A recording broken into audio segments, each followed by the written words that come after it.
di bidang riset dan pendidikan, Iya. anti corruption, HAM dan demokrasi. Kita balik lagi. Tapi ini, belum. jangan dulu. Ini Bung Aiman pintar nih. Karena tadi udah mau ketangkap nih, dialihkan pembicaraan. Padahal dia menghindar nih dari pertanyaan saya. Oh, enggak. Jadi, Silakan. oke. Kalau mau, ya kita 1 lawan 1. Iya.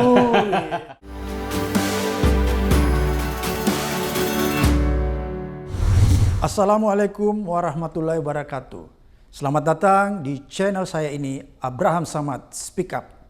Hari ini saya kedatangan seorang narasumber. Orang yang luar biasa, orang yang hari-hari ini dikejar-kejar sama orang untuk dimintai tanggapannya, dimintai pendapatnya sehubungan dengan berita yang menyatakan bahwa narasumber ini sekarang hengkang atau pindah atau hijrah dari sebuah stasiun televisi kenamaan ke tempat perjuangan lain. Untuk mempersingkat waktu, kita langsung saja menyapa narasumber saya ini. Gimana kabar, Bung Aiman? Bang Abraham Samad, luar biasa. Ini terbalik loh ini. Ini biasanya saya yang tanya, sekarang yang opening Bung Abraham, yang memperkenalkan Bung Abraham. Luar biasa loh. Iya. Jadi Bung Aiman, channel ini bernama Abraham Samad Speak Up. Oke, Speak Up. Speak Up. Jadi ya. Speak Up itu apa tuh? Speak Up itu adalah yang sama maknanya bahwa ada hal-hal yang sulit untuk kita bicarakan. Sulit. Bahkan takut untuk kita bicarakan. Takut. Di Speak Up ini akan kita angkat dan kita bicarakan hal-hal yang sulit dan yang takut kita bicarakan. Bebas di sini. Bebas sekali. Tunggu sebentar. Bang Abraham ini kan rezimnya rezim yang pernah berseberangan dengan Bang Abraham 7 tahun lalu. Nggak kapok Bang, nanti masuk ke jebur got lagi. Ya, ini aku klarifikasi nih Bung Aiman. Saya tidak pernah berseberangan dengan rezim ini ya.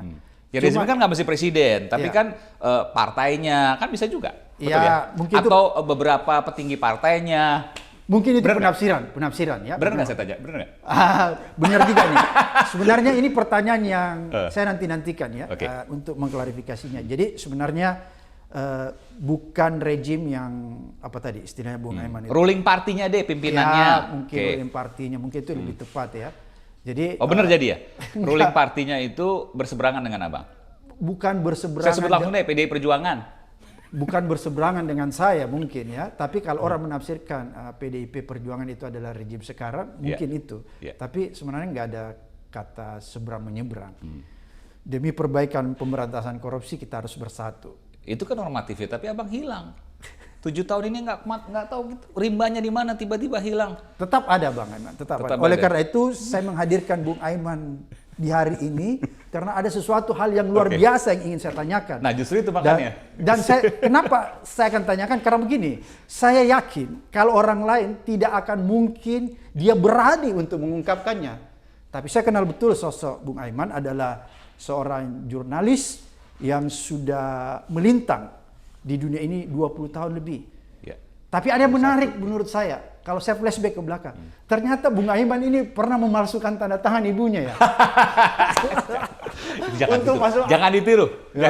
Untuk apa itu? Tolong ceritakan. Ya, itu kenapa itu sampai memalsukan tanda tangan ibu itu? Iya, karena keinginan waktu itu untuk masuk ke Akabri. Dulu masih belum ada Akpol, belum ada AL, belum ada Akmil, belum ada AU, masih Akabri kan. Ya, Satu di Kodam waktu itu di Jakarta ya. Oke, jadi netizen atau pemirsa. Jangan ditiru. Tadi apa yang disampaikan Bung Aiman ini jangan ditiru ya. Tapi ini bagian dari hal-hal yang mungkin ya masa lalu ya. Tapi saya masih simpen loh. Saya masih simpen kartu catar calon taruna. Nomornya saya masih ingat. Saya masih simpen tuh 1667. Oke. Kenapa tiba-tiba ada keinginan yang begitu kuat untuk menjadi taruna Akabri? Waktu itu ya karena memang banyak dari keluarga ayah saya dari tentara, militer, betul. Dan itu tentu membuat sebuah hal yang wah keren, so manly gitu kan, laki-laki dan kemudian senang gitu kan. Kita kan dulu kan beda sama sekarang ya mungkin game ya. Kalau dulu kan kita laki-laki diberikan tembak-tembakan, ya kan? Lari-lari, mainnya lebih ke lapangan, kotor-kotoran, bahkan berenang di sungai, di sawah gitu kan. Dan itu yang saya bayangkan, itulah alam Indonesia. Alam Indonesia. Dan bagaimana kita menjaga alam Indonesia, ya dengan menjadi pada waktu itu ya. Tapi ini kan menarik Bung Aiman ya, karena pengen masuk Akabri Taruna sehingga dibela-belain memalsukan tanda tangan. Karena nggak dapat izin dari ibu. Itu meyakinkannya susah juga, tapi nggak dapat izin gimana lagi? Ya udahlah, waktunya udah mepet. Cuman yang saya kaget ini tiba-tiba dari yang mau jadi Taruna Akabri terus nyemplung di dunia Wartawan. Ini gimana nih ceritanya? Banyak cerita bang. Jadi saya tuh di SMA itu boleh dibilang dilepas oleh orang tua saya. Ya, ini jadi mandiri betul ya? Mandiri betul, tapi juga apa ya dibilang? Berandal juga gitu. Biasa suka berantem. Kecil. Iya. Saya waktu kecil juga sering berantem. Untung waktu itu nggak kayak sekarang. Kalau sekarang viral ditangkap polisi pasti kan. Kalau dulu kan belum yang seperti itu ya. Jadi kita ya tapi tidak menggunakan alat ya. Maksudnya pisau dan lain sebagainya bahaya nggak. Kita yang apa namanya berusaha untuk 1 lawan 1. Jadi kalau rame-rame saya bilang nggak konyol, mendingan saya kabur. Ngapain gitu kan? Kita misalnya berdua, mereka ber-20 satu bus. Ya enggak lah gitu. Itu konyol namanya. Kalau mau ya kita 1 lawan 1. Nah, itu. Tapi itu pun tidak menggunakan alat senjata tajam dan sebagainya karena itu kriminal. Tapi ini juga jangan ditiru. Nah, saya karena merasa saya tuh dari kecil saya hobi bela diri. Dari kelas 2 SD saya sudah ikut ya karate waktu itu, lalu berlanjut ke taekwondo, merpati putih silat ya, bahkan silat Betawi yang saya pernah juga ikut silat, saya nggak usah sebut apa, yang diisi lah katanya begitu kan. Iya. Saya merasa kok ini bukan saya banget, saya bukan mau belajar seperti ini. Ilmu kedikjayaan. Ilmu kejayaan ya, kalau mau nyerang tiba-tiba kita begini mental gitu kan. Gitu. Tapi kok saya merasa bahwa itu bukan bagian dari jiwa saya nggak mau. Tapi mungkin karena Bung Aiman berkecimpung di dunia bela diri, olahraga bela diri yang membuat nyali atau keberanian seorang Aiman itu kalau saya lihat di atas rata-rata. Kenapa saya katakan di atas rata-rata? Seluruh liputan Aiman yang saya analisa itu nyerempet bahaya atau sensitif. Tapi oke, sebelum kita ke sana, saya ingin flashback dulu ke belakang. Yang paling bahaya kayak waktu saya wawancara Bung Abraham di Makassar, itu paling bahaya itu. Karena saya menanyakan waktu itu, Bang Abraham betul mau jadi wakil presiden. Gak lama setelah itu KPK diubek-ubek. Benar nggak? Speak up loh ini. Ini saya bertanya nih, saya menagih nama speak up di sini. Betul nggak Bang? Karena Abang waktu itu mau jadi wakil presiden Republik Indonesia. Cawapresnya Pak Jokowi, tapi gagal. Jadi begini Bung Aiman ya, saya sama sekali tidak pernah punya keinginan kuat atau mendeklarasikan diri atau menampakkan keinginan itu secara nyata untuk jadi wakil presiden. Itu kan keinginan itu datang dari bawah. Dan Anda bisa lihat misalnya pada saat itu survei media Indonesia, tapi kan saya tidak ada di situ. Tapi Abang tidak menyambutnya? Iya, saya tidak menyambutnya. Tidak menyambutnya? Jadi Abang tidak pernah menyambut gawe soal calon wakil presidennya Pak Jokowi? Tidak ada lah. Termasuk juga saya harus tanyakan juga, karena speak up nih. Fotonya bukan foto Abang ya? Udah kalau saya kan bisa bohong Bung Aiman. Kalau saya kan bisa bohong. Foto saya bilang dengan bukan perempuan. Iya, bukan saya. Ini karena YouTube jadi bebas nih. Kalau TV mesti ada sensor. Iya. Kalau saya bisa bohong nih, Abraham Samad bisa bohong. Bukan saya. Tapi kan itu sudah disampaikan oleh lembaga KPK bahwa itu adalah semua rekayasa kan. Karena Abang ototnya nggak segede gitu. Kalau sekarang mungkin udah gede kan. Terus sudah diperkuat dengan ahli telematika ya. Namanya Abimanyu. Dia pernah menjelaskan. Abah. Abimanyu. Itu sudah dijelaskan bagaimana posisi lampu dan jadi udah clear kan sebenarnya. Maksudnya kalau cuma KPK menjelaskan nggak benar, tidak didukung oleh ahli, itu juga bisa bias. Tapi saya mau tanya nih, yang belum pernah itu kan oke lah, itu udah dibantah lewat ahli dan lain sebagainya. Saya tanya waktu itu, Abang kan punya istri, punya anak, betul ya? Kaget nggak ngeliat begitu? Kebetulan pada saat itu anak saya... Anak Abang perempuan lagi kalau nggak salah? Iya, masih kecil ya, SMP kalau nggak salah. SMP, tapi udah paham dong. Iya, SMP. Lihat tuh Bang, sempat. Iya, tapi kan begini, anak saya, istri saya itu tahu betul tentang saya. Ngerti nggak? Istri kita itu kan bertahun-tahun kita bersama-sama. Maksudnya nggak pernah macam-macam? Iya. Masa sih seorang Abraham Samad nggak pernah macam-macam, ganteng loh. Begini, bercanda loh, netizen. Kalau yang diisukan itu seorang Aiman, maka orang akan percaya. Karena Bung Aiman itu adalah seorang yang ganteng dan mendapatkan seorang perempuan yang ganteng pula. Perempuan ganteng? Perempuan yang cantik. Jadi orang bilang, wah, kalau seorang Abraham Samad diisukan, orangnya sangar, ya, kayak pembunuh berdarah dingin, kan kan perempuan takut, Bung Aiman. Kan nggak ada romantisnya. Nggak sangar kok. Tapi Tawa-tawa. saya mau ngomong begini, Bung Aiman. Isu perempuan itu bukan cuma menimpa saya. Jadi itu hal yang lumrah di KPK. Betul. Masih ingat kejadian kasus Antasari? Itu kan juga begitu. Kalau itu sampai proses hukum bahkan. Wah, itu proses hukum bahkan kan? Saya membaca Iya. BAP-nya yang bocor Iya. pada waktu itu, bahkan di Hotel Mahakam yang kemudian dibantah oleh Pak Antasari pada waktu itu Ya, bukan seperti itu kan lebih seram lagi, kan? Tapi saya mau katakan begini, seorang Antasari saja yang tua itu dibuatkan rekayasa dengan perempuan. Apalagi seorang Abraham Samad yang muda, satu-satunya isu yang mudah dipercaya oleh orang Iya. itu lewat isu dengan perempuan. Karena misalnya kalau dia membangun sebuah rekayasa hukum atau isu hukum, misalnya Pak Abraham terima duit atau narkoba, kan orang ketawa, nggak percaya, kan gitu kan?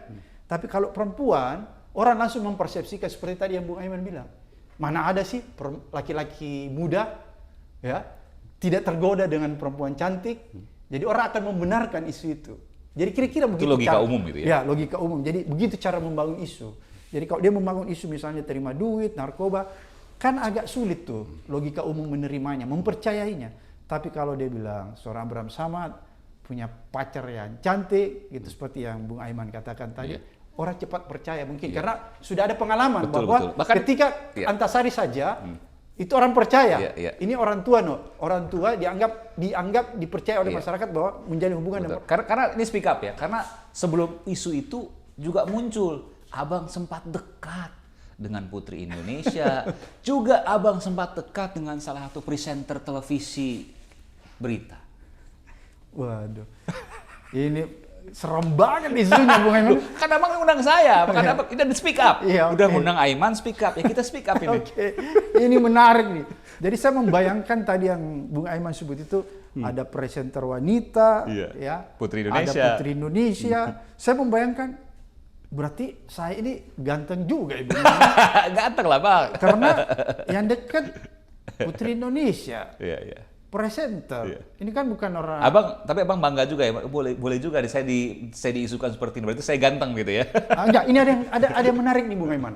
Waktu tengah malam, saya merenung jam 2 malam di KPK dengan isu-isu begitu, masuklah seorang direktur saya. Oke, jam 2 malam? Jam 2 malam di kantor. Masih jadi ketua KPK tuh ya? Iya. Oke. Datanglah seorang direktur saya, perempuan, dia masuk. Dia bilang, Pak Abraham bisa masuk nggak? Saya bilang silahkan masuk. Jam 2 malam, Iya. Bang Abraham sendiri datang direktur perempuan. Enggak, maksud saya direktur saya membicarakan tentang, sorry. Oh iya, ini masalah. Iya, terus Direktur boleh saya, masuk, oke. Iya, membicarakan tentang perempuan. Oke. Oh, direktur laki-laki. Iya, Oh, ini klarifikasi jangan sampai salah ini. Membicarakan tentang perempuan, Oke. kan gitu. Bisa masuk Pak Abraham? Saya bilang silahkan masuk. Saya itu pulang kantornya tengah malam dan rata-rata orang KPK begitu. Iya, saya Makanya pernah dengar itu. lucu banget kalau KPK zaman sekarang misalnya pulang kantor cepet. Jadi masuklah seorang direktur saya, dia bilang, Pak Abraham nggak usah terlalu risau. Nggak usah risaukan itu isu-isu. Kita paham kok itu semua isu-isu liar kan gitu. Masalah perempuan. Yang lalu juga begitu. Ketua kita juga yang lalu Pak Antasari juga diisukan dengan perempuan. Bahkan kasihan banget mereka sampai mendekam di penjara dengan isu perempuan. Cuman dia bercanda. Udahlah Pak Abraham, lupakan itu isu liar. Tapi kita bangga loh sama Pak Abraham. Sambil bercanda dia, tapi ini bercanda Pak Abraham, kita bangga. Saya bilang, kenapa kamu bangga? Kali ini ketua kita naik kelas isunya. Saya bilang, kenapa naik kelas? Karena isunya sekarang dengan Putri Indonesia, dengan presenter yang naik kelas. Kalau kemarin-kemarin diisukan bukan dengan yang begitu. Ya, ini Iya. candaan. Tapi ini klarifikasi ya. Itu semua bohong, itu semua fitnah. Iya, nggak bener lah. Kan gitu, nggak bener lah. Kalau Bung Aiman mungkin pantas Jangan lah. dong, nanti banyak Perempuan-perempuan yang cantik itu. Siapa sih yang nggak mau sama Bung Aiman yang ganteng Saya begini? Abraham ini mukanya kan sangar. Kan? Nggak mungkin kaum Hawa itu tertarik dengan wajah saya yang begitu sangar kan. Di channel Speak Up ini, kalau misalnya kemarin Anda di TV ada rambu-rambu, ya, ada aturan yang mana boleh diungkapkan dan mana yang boleh tidak diungkapkan. Kalau di TV sebenarnya bebas semua, Bung Abraham. Cuma saya tidak yakin. Saya tidak yakin. Ada batasannya misalnya soal asusila, Ya, soal SARA dan lain sebagainya. Tapi kalau soal data selama berimbang nggak ada masalah. Ya, siapa Meskipun kalaupun ada intervensi ya mungkin saja kan gitu ya. Ini menarik. Ada nggak intervensi? Ini menarik. Ada nggak intervensi ketika Aiman itu membahas tentang ini tadi? Ya. tentang kasus Sambo, tentang konsorsium 303. Ada nggak intervensi dari dalam institusi Anda? Oke, saya boleh keluar dulu nggak, mau pipis? Ya. Ini mau ke toilet. Pak Aiman, Bang Aiman, jujur, Saya jawab ya. Jujur itu hebat. Ya, jujur itu hebat. Jujur Masih itu KPK hebat. jiwanya ya. Jujur Jadi saya mau jawab begini. Kebetulan saya orang komunikasi. Oke. Dan saya senang baca buku. Ada buku namanya Mediating the Message. Oke. Di dalam Mediating the Message itu karangan dari atau hasil disertasi dan jurnal hasil penelitian lah dari ilmuwan ya, namanya Rees and Shoemaker. Ya. Dia menyebutkan bahwa ada sejumlah informasi di media yang mempengaruhi sehingga informasi itu bisa diproduksi oleh sebuah media. Apa saja unsur-unsur yang bisa mempengaruhi informasi itu. Nah, diantaranya adalah intervensi, dan itu ada disebutkan dalam buku itu. Dalam buku itu ya, saya belum bicara soal media 1, 2, 3 belum. Bahwa ada kepentingan owner, bisa saja terjadi. Okay. Apakah ownernya businessman atau ownernya politisi, bisa saja terjadi. Ada kepentingan redakturnya, bisa saja karena misalnya keluarganya dan lain sebagainya.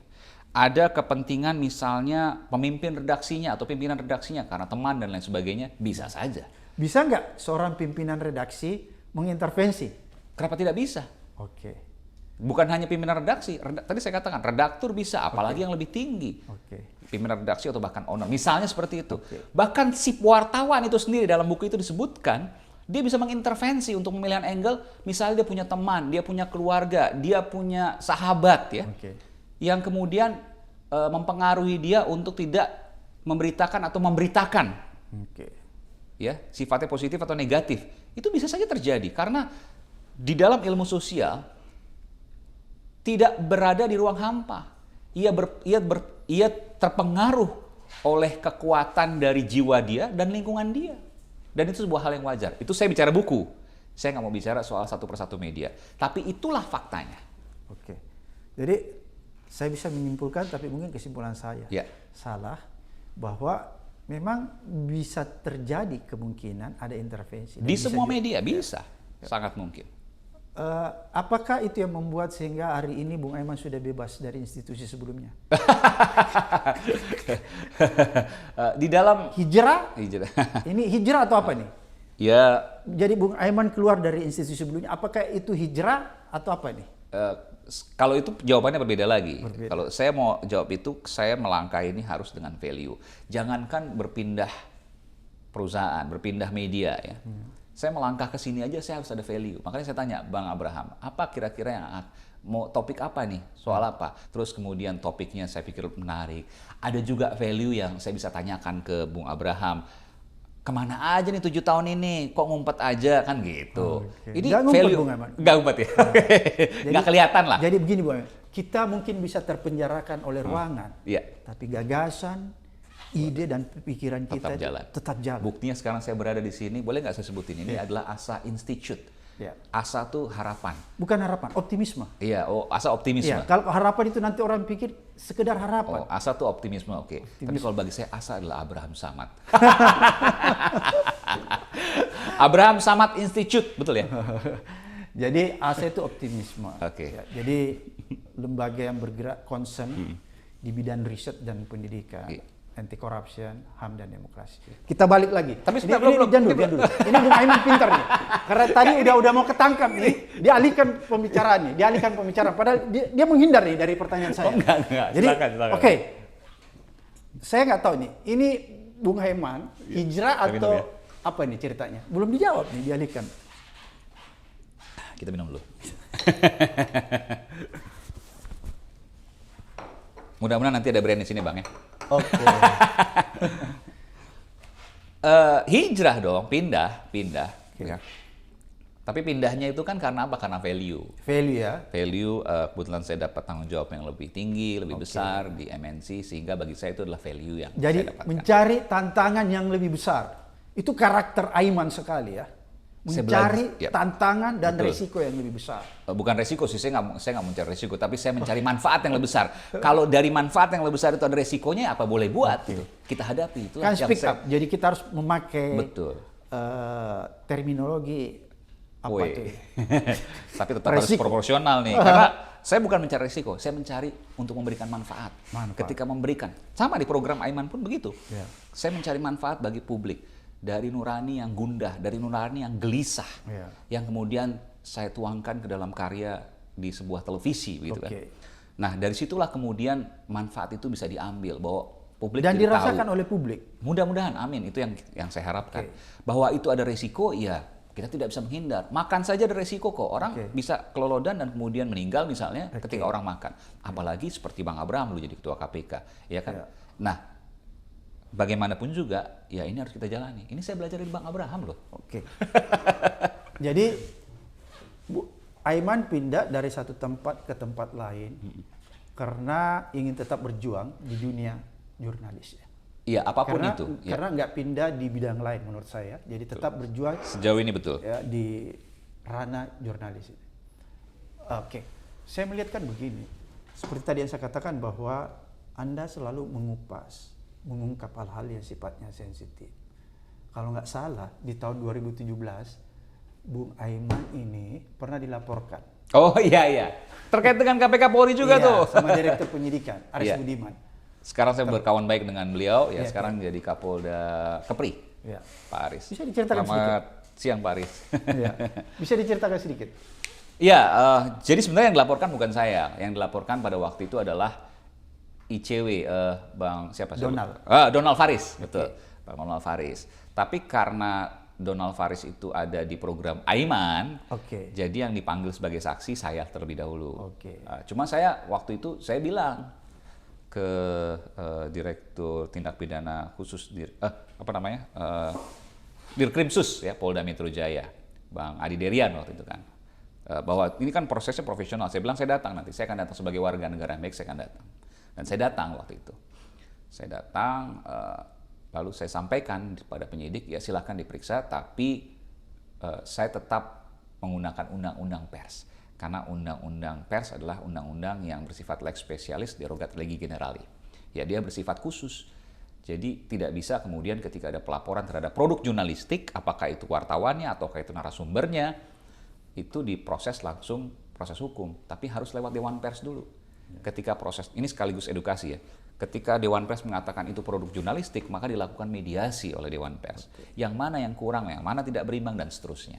Tapi ketika Dewan Pers menyatakan bahwa itu bukan produk jurnalistik, maka silahkan dilaporkan dan diproses hukum. Dan itu ada dalam Undang-Undang 40 tahun 99, Undang-Undang Pers yang menyatakan bahwa ketika ada dispute sengketa, maka harus diselesaikan lewat Dewan Pers. Oke. Dan itulah keistimewaan Indonesia, bangsa kita, bahwa ada Dewan Pers. Di Amerika nggak ada, meskipun mereka punya amandemen pertama ya, terkait dengan kebebasan berpendapat. Itulah yang kemudian menjadi ya keunggulan kita dan menjadi demokrasi kita ini tetap terjaga.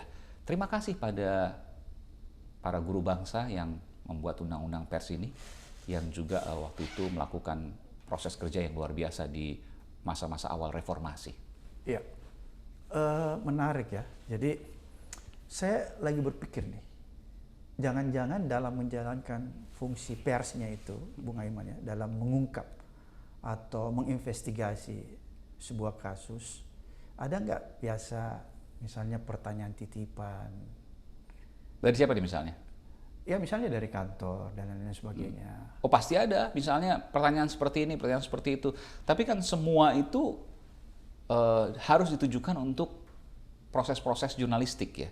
Jadi nggak bisa tuh maksudnya titipan. Pertanyaan titipan ini sebenarnya sangat tidak relevan ya. Oh oke. Misalnya ada kepentingan tertentu. Iya. Gitu ya. Kalau saya pribadi sih, yang saya lihat saya nggak pernah.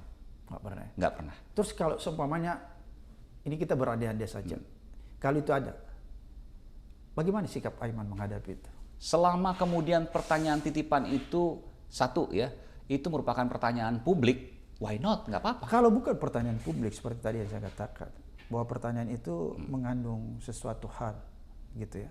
Yang tidak ada kaitannya dengan publik. Tidak ada kaitan dengan publik. Tidak dan ada tidak kemanfaatan memberi dari publik. edukasi bagi publik. Tidak ada kaitannya dengan keberimbangan misalnya. Tidak ada kaitannya sama sekali. Saya tidak akan tanyakan. Kalau misalnya resiko Anda tidak tanyakan itu agak berat akan Anda terima. Misalnya kan tadi Anda bilang, itu tadi ada buku yang Anda jelaskan kepada saya bahwa tidak menutup kemungkinan ada intervensi. Itu kan bagian dari intervensi tadi yang saya katakan. Pertanyaan.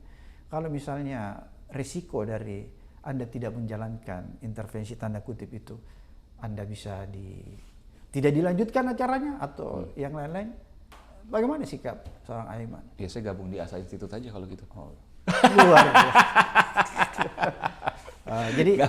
Jadi Anda tetap konsisten ya bahwa Anda tidak akan melakukan itu. Selama kemudian itu mengkhianati publik, saya katakan mengkhianati publik, maka saya akan lawan. Baik lawan dengan tangan, kalau tidak bisa dengan tangan, dengan lisan, tidak bisa dengan lisan, dengan hati. Pantas, ini menarik nih. Apa yang disampaikan Aiman ini seolah-olah kita memasuki ruang lain daripada kehidupan Aiman sendiri. Ruang ini adalah ruang yang sangat religius. Dan tadi sebelum acara dimulai, kebetulan Aiman masuk di musala. Enggak lah Pak. Dan kemudian saya menyusul. Nggak boleh Bang, itu Bang, nggak boleh. Nggak apa-apa, ini perlu. Ya. Saya menyusul. Aiman ini jadi imam, saya di belakangnya. Luar biasa bacanya dan salatnya lama sekali. Jadi ada hal-hal yang menurut saya yang luar biasa. Dan akhirnya saya menyimpulkan, inilah kunci keberanian seorang Aiman di dalam melaksanakan, menjalankan tugas-tugas jurnalisnya. Anda luar biasa menurut saya. Jadi apakah ini salah satu yang membuat Anda menjadi seorang yang menurut saya sangat berani ya, sangat berani berhadapan dengan resiko, dan walaupun Anda tadi katakan bahwa profesi apapun juga semua punya resiko yang sama. Tapi kan kadang-kadang ada orang yang mengambil posisi sebagai safety player, main-main aman saja. Kan ada juga orang mengambil posisi itu. Tapi saya tidak melihat itu pada Anda. Anda tidak mengambil posisi itu. Anda justru mengambil hal yang harusnya, kenapa saya harusnya dilakoni oleh semua jurnalis. Iya, mudah-mudahan. Tapi saya harus katakan ya, saya tidak sebersih itu juga, dalam artian bahwa tentu manusia tempat lupa dan salah, dan juga dosa juga pasti akan ada begitu. Ya mudah-mudahan, tapi saya berusaha untuk memperbaiki diri dari hari ke hari. Mudah-mudahan saya berakhir juga dengan akhir yang baik, kan begitu, itu yang menjadi harapan. Berakhir. Nah, itulah yang kemudian menjadi cita-cita kita kan, tidak mau kemudian berakhir dengan akhir yang buruk. Nah, yang ingin saya sampaikan adalah bahwa soal tadi apakah itu menjadi sebuah maksudnya nilai religius dan lain sebagainya menjadi sebuah kekuatan saya, mungkin saja. Tapi pertanyaan saya adalah bahwa apakah kemudian kita ini sekarang hidup nih 100 tahun lagi, kita udah nggak ada yang ingat dengan kita 100 tahun lagi, kecuali kita presiden atau mungkin kita tokoh yang kontroversial, pro dan kontra dan lain sebagainya. Ya, yang tersisa hanyalah catatan Tuhan, dan itulah yang kita jaga agar catatan itu walaupun di tengah keburukan kita tetap memperbaiki diri seberapapun itu. Nah, itulah yang kemudian saya ingin menggugah diri saya bahwa saya harus punya manfaat sekecil apapun untuk orang-orang di sekeliling saya yang terdekat, misalnya keluarga, orang-orang yang ada di lingkungan saya. Dulu saya ketua RT loh. Dan kemudian juga orang-orang yang ada bahkan di negeri ini, Indonesia, atau bahkan dunia. Kalau bisa, cita-cita saya. Dan itulah yang kemudian menjadi cita-cita saya, bahwa saya bisa memberikan manfaat sekecil apapun, supaya itu bisa menjadi alasan saya nanti ketika saya dipertanggungjawabkan atas perbuatan saya dan bertemu dengan Tuhan. Legacy ya? Lebih kepada legacy. Legacy yang saya bicara bukan untuk legacy dunia. Karena saya katakan tadi, 100 tahun kita udah dilupakan kok. Oke, gitu. Tapi bagaimana kemudian saya bisa mempertanggungjawabkan ketika saya nanti dipertemukan dengan pengadilan Tuhan. Oke. Masih bersama saya, Abraham Samad, di Speak Up. Tadi di ngobrol-ngobrol saya kayaknya kurang fokus. Kenapa kurang fokus? Saya melihat ada sesuatu perubahan yang luar biasa di sahabat saya ini, Aiman. Apa tuh Bang? Tubuhnya menjadi kekar ya, beda dengan dulu ketika saya bersama-sama kekar dan berotot. Dulu belum jaga makan. Saya tiba-tiba teringat, oh kenapa dia berotot? Karena memang Aiman ini seorang olahragawan bela diri, taekwondo. Oleh karena itu, saya mau uji nih, apa dia benar memahami taekwondo atau ngaku-ngaku aja. Jangan-jangan Pakai jeans tadi, jangan-jangan Aiman ini ngaku-ngaku sebagai orang yang sabuk hitam taekwondo, tapi sesungguhnya bukan. Ngaku-ngaku Ini canda. aja ini. Ngaku-ngaku Oke. aja, nggak jadi. Hari ini penonton, pemirsa, saya pengen diajari Aiman teknik dasar taekwondo. Walaupun olahraga bela diri saya, Bung Aiman itu tinju. Tapi hari ini saya pengen banget diajari teknik dasarnya taekwondo karena Aiman ini sabuk hitam loh. Dan dia beberapa kali dari perguruan satu ke perguruan lain. Luar biasa dia punya kemampuan. Itulah yang membuat dia juga punya nyali dan punya keberanian yang luar biasa di dalam mengungkap dan meliput kasus-kasus yang menurut saya sensitif, yang punya risiko lebih besar. Gimana ya? Enggak sih Bang, kalau mereka pakai pistol ya mau bisa taekwondo apa segala macam ya selesai. Iya, tapi itu kan gini, kita ambil filosofi dari seorang olahraga, sportivitas. Mungkin di situ yang saya ingin lihat. Kenapa Bung Aiman begitu terlihat firm dalam mengungkap ya, firm betul dalam mengungkap, tidak ada keraguan-raguan. Saya lihat kalau saya nonton Aiman itu tidak ada keraguan-raguan ya.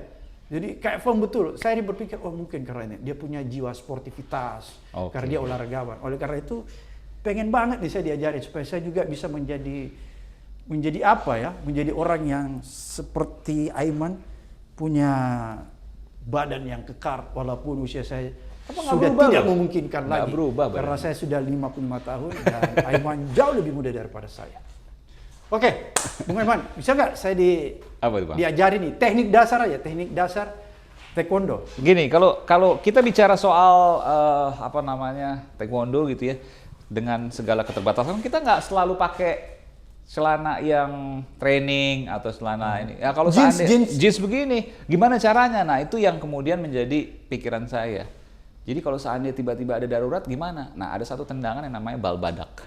Itu bal badak itu adalah tendangan yang kalau kita ngejar ke orang ya, itu dia mau lari kemana, kanan, kiri, depan, atas, bawah, pasti kena. Waduh. Ini yang membuat seorang Aiman berani banget ya di lapangan. Ada kaitannya. Jadi kalau dia diburu sama orang yang ingin OTT dia, meng-OTT dia. OTT kan. Kalau dia 10 orang ya kita kabur juga, Bang. Gitu. Pernah nggak ada peristiwa ada gitu? Ada. Tapi kalau sekarang beda ya. Kalau dulu kan kita kalau sekarang harus betul-betul memastikan kalau kita membela diri kan. Yeah. Kalau kita yang duluan, maka kita kena pasal pidana. Nah, sekarang ada nggak pernah sedikit-sedikit seperti menghampiri ingin melakukan apa itu? Di dalam program Aiman misalnya? Iya, misalnya tidak kehidupan Anda sehari-hari, misalnya Anda keluar tiba-tiba ada orang yang mau menghajar Anda gitu. Secara fisik. Menyerang secara fisik. Kalau dulu waktu masih kuliah SMA ya ada lah gitu kan ya. Tapi kalau sekarang rasanya kok nggak ada. Berkaitan dengan liputan? Kalau liputan ada waktu itu bawa golok misalnya, tapi kan kita kita tidak melakukan body contact, tapi yang kita lakukan adalah persuasif. Yaitu liputan, kalau Bang Abraham ingat, manusia pipa, itu Tanah Abang. Jadi bagaimana kemudian pipa PDAM itu ditinggali oleh sejumlah orang, termasuk juga keluarga di sana. Ketika saya masuk ke sana, itu dihalangi oleh preman-preman di sana, dan beberapa di antaranya membawa parang. Luar biasa. Iya, tapi tentu kita tidak melakukan perlawanan ya, tapi kita ajak ngobrol dan sebagainya. Dan itu berhasil ya? Alhamdulillah berhasil. Tidak harus dilayani dengan fisik? Tidak dong. Pernah nggak Aiman melayani sesuatu dengan fisik karena terpaksa bela diri? Pernah waktu itu kejadian udah lama ya, saya masih mahasiswa kalau tidak salah. Tidak berkaitan dengan... nggak ada kalau... Saya pikir ada nggak yang berkaitan dengan tugas-tugas? Tidak ada, hanya itu aja. Gitu. Kalau untuk program Aiman ya. Gitu. Oke, Bung Aiman, bisa saya diajarin teknik dasar? Jadi abang mau kemana ke sana misalnya? Saya ke sana nih. Jadi kalau saya ke sana bisa deh bang. Iya. Jadi abang lari misalnya abang lari misalnya. Saya lari ke situ. Enggak, abang lari ke sana ya. Tapi abang di depan saya, di depan saya sini. Oke. Oke. Abang lari kemana aja ya? Oke. Saya nggak kenain kok. Enggak, abang mau kemana? Kanan kiri? Saya bisa kenain abang. Jadi misalnya gini. Oke. Misalnya gini, dia ke kanan, dia bisa ke sana. Oke. Ke kiri juga bisa. Oke. Dan bedanya orang yang berlatih bela diri, dia pasti menggunakan pinggulnya untuk power. Karena itu kekuatan ya. Karena itu kekuatan. Wah, Pinggulnya. luar biasa memang saya lihat ini. Ini ahlinya nih. Wah. Meskipun tidak selentur dulu. Dan saya masih latihan ketika di rumah itu ada samsak. Oh gitu ya. Dan orang yang berlatih bela diri tidak, dia akan kelihatan di permainan pinggulnya. Pinggul ya. Iya. Oke. Saya nggak akan kenakan. Wah. Kalau saya Bang Aiman di sini, tolong di sini. Sini. Saya lari ya. Tadi yang saya mau lihat itu. Apakah kemampuan Anda bisa, walaupun saya refleks ya, tapi Anda bisa menjangkau. Nah, Luar kamera nangkap. Mantap, luar biasa. Jadi pemirsa, tadi kita sudah saksikan bagaimana kemampuan seorang Aiman melakukan apa? Untuk teknik. melenturkan saja sebenarnya, supaya tidak lupa melenturkan bahwa kita pernah belajar, jangan sampai lupa. Saya juga kalau ditanyakan nama-nama jurusnya mungkin nggak hafal semua, tapi gerakan-gerakannya masih terbayang. Paling tidak bisa digunakan untuk membela diri lah, itu yang paling penting. Bukan menyerang orang, membela diri. Membela diri, Iya. betul. Karena kalau Menyerang menyerang nggak orang, boleh. Nggak kena boleh. pasal pidana, itu ada hukum positif yang harus dihormati dan tidak boleh. Mentang-mentang bisa bela diri lalu mau nyerang orang saya. Kalau tidak boleh. saya, Bung Aiman, walaupun tidak ada hukum positifnya, kita tidak boleh menyerang orang dan Betul, tidak boleh menyakiti. betul. Walaupun tidak ada hukum positifnya. Karena bukan bicara hukum positif, tapi bicara hukum Tuhan. Moral. Jadi Moral. di atas hukum itu ada moralitas. Dan itu yang harus dihargai. Setuju tuh. Setuju Oke. Bang Abraham. Bung Aiman, aduh, rasanya capek nih habis olahraga. Saya ingin bernostalgia sama Anda. Saya ingat sekali waktu di Makassar, Anda itu paling menyenangi ada kuliner, ya, kuliner yang Anda paling senang yang namanya palu basah. Hari ini saya siapkan khusus biasa. buat Aiman. Saya pesan khusus nih dari penjual yang cukup terkenal. Oke. Saya ingin memberikan sesuatu yang luar biasa karena saya tahu Aiman paling senang dengan makan ini. Ini Luar biasa, palu betul, basah. betul. Mari kita silahkan. Saya mau cerita sedikit, Ya, Bang. oke. Saya sebelumnya tidak pernah merasakan palu basah, belum pernah merasakan palu basah. Saya pertama kali merasakan palu basah itu di tahun 2015 kalau tidak 14 14, mohon maaf ya. 14. 2014 dan itu bersama dengan seseorang yang bernama Abraham Samad. Dan sejak itulah saya jatuh cinta pada palu Makanan basah. Makassar. Makanan Makassar termasuk palu basah. Selain coto, ini Selain palu basah, coto. ya. Karena ini kan yang termasuk agak susah. Kalau coto Iya. mungkin agak banyak, Banyak, ya. konro juga lumayan Banyak, banyak, ya. tapi palu basah Oh, jarang. benar. Dan ketika ada di Jakarta, saya senang banget. Saya sering main ke Kelapa Gading untuk hanya menyicipi semangkuk palu basah. Apa yang khas dari palu basah itu menurut Anda? Rempah-rempahnya spicy banget. Terus kemudian saya nggak tahu setelah saya makan itu karena mungkin percampuran rempah dan alas itu telur ya. Kuning telur itu ya, tapi nggak mau banyak-banyak ya. Satu aja. Seperti doping atau minum kopi. Jadi lebih segar. Bukan berarti doping yang artinya kita makan terus pengen lagi.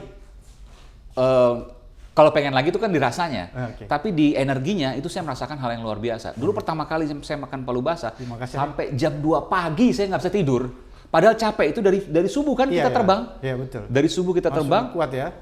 saya nggak tahu kenapa, jadi kayak semacam minum kopi 2 gelas. Masih ingat nggak Bang Aiman, waktu itu kita nginap di hotel yang kecil. Oh iya, iya. Tadinya kan kita janjian, Bung Aiman mau nginap di rumah saya kan? Iya. Tapi tiba-tiba ada pemadaman listrik bergilir di Makassar Betul, pada betul. saat itu. Oleh karena itu saya harus juga Kita nginap di ngungsi. hotel. Ngungsi kita. Dan saya waktu itu bertanya waktu itu, kenapa seorang Abraham Samad mau nginap di hotel bintang 2 atau bintang 3 waktu itu? Iya. Saya aneh, Bang, abang kan punya anggaran, kenapa nggak di hotel bintang 5? Kenapa jawabannya?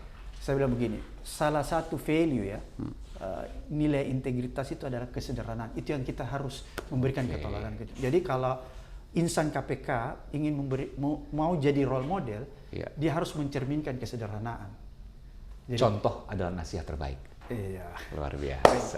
Bung Aiman, kita Oke. coba cicipin Oke. apa palu basah. Palu basah makanan kita kesukaan cobain. Bung Aiman. Oke, Aiman, ini makanan dulu kita di Makassar ya. Betul, betul. Bang. Jadi bernostalgia kita nih. Sangat. Berapa tahun yang lalu tuh? 8 tahun. Iya. 2014 ya. Jadi saya Ya, apa luar biasa. teringat bahwa ada makanan kesukaan. Memang yang namanya palu basah. Dan itu pertama kali diperkenalkan oleh Bang Abraham kepada saya. Oleh karena itu saya pikir Di Serigala momen waktu itu. kali ini saya harus menyajikan nih. Oke. Ya, menyajikan palu basah, makanan kesayangan, kesukaan ya. Kesukaan. Mana yang benar? Kesayangan atau kesukaan? Kesukaan. Kesukaan. Ya. Kalau sayang apa tuh? Beda. Kalau kesayangan berarti kan seolah-olah hendak dimiliki. Oh. Jadi kalau bahasa nggak boleh dimiliki. Dicicipi. Oh, dicicipi. Dicicipi. Menarik. Oke. Tapi enak ini, Bro. Kita ini rasa ya. nggak tahu ya, ini berbeda ya, Ya. dengan yang di Makassar. Tapi kita cobain. Pertama kita kasih. Beda tipis sih. Iya, ini jadi kayak liputan kuliner. Iya. Udah Mari ya? kita makan sama-sama. Terima kasih. Assalamualaikum warahmatullahi wabarakatuh. Waalaikumsalam Saya warahmatullahi dan wabarakatuh. Bung Aiman di Abraham Samad Speak Up.